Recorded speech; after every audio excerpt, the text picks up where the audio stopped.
பூசின மாதிரியும் தெரியணும், பூசாத மாதிரியும் இருக்கணும் என கவுண்டர் ரூட்டை ஃபாலோ பண்ணி பக்காவாக முதல் மாநாட்டை நடத்தி முடித்துள்ளார் அண்ணாமலை. தமிழக பாஜகவின் மாஜி மாநில தலைவரான அண்ணாமலை சமீபத்தில் அக்கட்சியிலிருந்து அடியோடு விலகினார். வி த லீடர்ஸ் என்னும் அமைப்பை தொடங்கிய அவர் அதில் இணைவோருக்கு முறையான அரசியல் கற்றுக் கொடுத்துவிட்டு அதன் பின் புதிய கட்சியை தொடங்க இருப்பதாக அறிவித்தார். கட்சி துவங்கும் முன்பாகவே தமிழக அரசியல் தளத்தில் தனக்கான வலுவான அஸ்திவாரத்தை அமைத்துக் கொள்ளும் முயற்சியில் இருக்கிறார் அண்ணாமலை.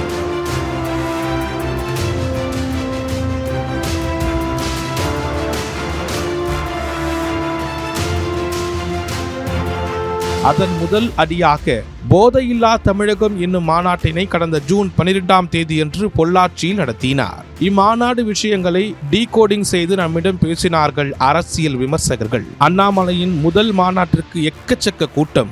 இவர்கள் அண்ணாமலை பாஜகவை விட்டு வெளியேறிய பின்னால் சேர்ந்த கூட்டம் அல்ல, அவர் அங்கு இருக்கும் போதே உருவான அண்ணாமலையின் அன்பு கூட்டம் டீமில் இருந்தவர்கள். அரசியலில் விஜயை விட சீனியர் அண்ணாமலை. இந்த சட்டமன்ற தேர்தலில் செல்லும் இடமெங்கும் விஜய்க்கு குவிந்த கூட்டத்தில் கால் பங்கு அளவுக்காவது கடந்த நாடாளுமன்ற தேர்தலில் அண்ணாமலைக்கும் குவிந்தனர் கூட்டத்தினர். ஆனாலும் புது கட்சி துவங்கும் அண்ணாமலை ஒவ்வொரு இன்ச்சிலும் விஜயை காப்பியடிப்பதுதான் புரியவில்லை. அதாவது அரசியல் கட்சி துவங்கும் எவரும் தங்களின் முதல் மெகா நிகழ்வை சென்னையிலேயோ திருச்சியிலேயோ அல்லது மதுரையிலேயோ நிகழ்த்துவார்கள். ஆனால் விஜய் விக்கிரவாண்டியில் நடத்தி ஹிட் அடித்தார்.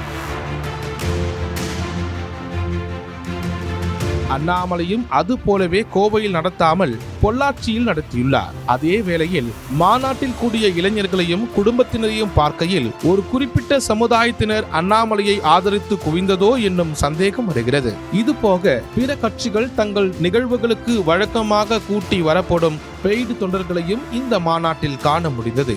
நாற்காலியே இல்லாத மேடை, நிகழ்வு முடிந்ததும் குப்பையை அகற்றிய உறுப்பினர்கள் என மாற்று முகம் காட்டியிருந்தாலும் இந்த மாநாட்டின் நிகழ்வு வடிவமைப்பு ஏதோ கல்லூரி நிகழ்வு போலவே இருந்தது. அதே போல அடாவடியாக நடக்கும் தனது அமைப்பின் தன்னார்வலர்களையும் அண்ணாமலை கண்டிக்க வேண்டும். கரு நாகராஜன், அமர் பிரசாத் ரெட்டி என தாமரை கட்சி மலையோடு நெருங்கி நின்றவர்கள் வி த லீடர்ஸ் அமைப்பிலும் அவரோடு கைகோத்துள்ளனர்.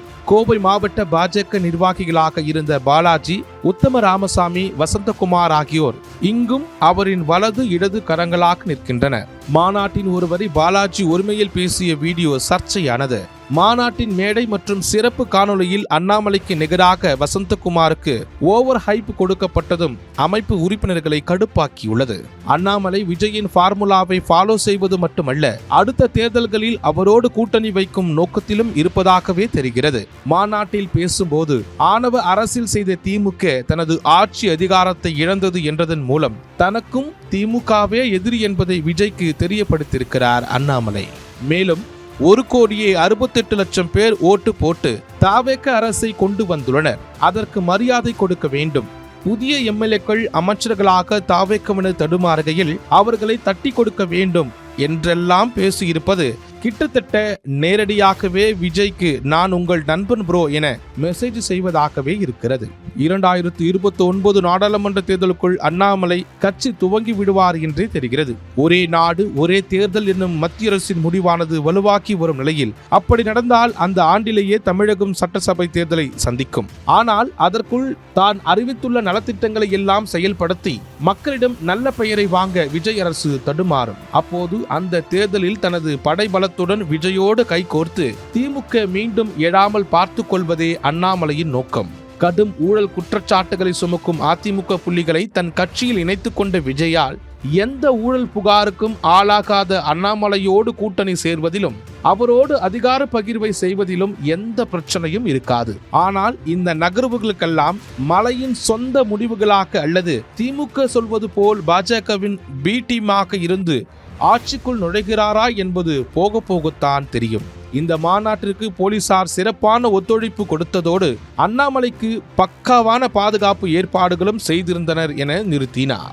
நாம் கோவை மாவட்டத்தை சேர்ந்த அமைச்சர் விக்னேஷிடம் இது பற்றி கேட்டறிந்தோம். தகுதியுடைய எல்லோரும் அரசியலுக்கு வருவதுதானே ஜனநாயகம், அவர் வரட்டும், கவனிப்போம் என்றார். திமுக மாஜி அமைச்சர் நேருவிடம் கேட்டபோது இவரோடு அவர் கூட்டணியா, விளங்கிடும், இவரை ஏன் கொண்டு வந்தோம் என்று மக்கள் ஃபீல் பண்றாங்க, இனியும் அப்படி ஒரு தப்பை தமிழக மக்கள் பண்ண மாட்டாங்க என்றார்.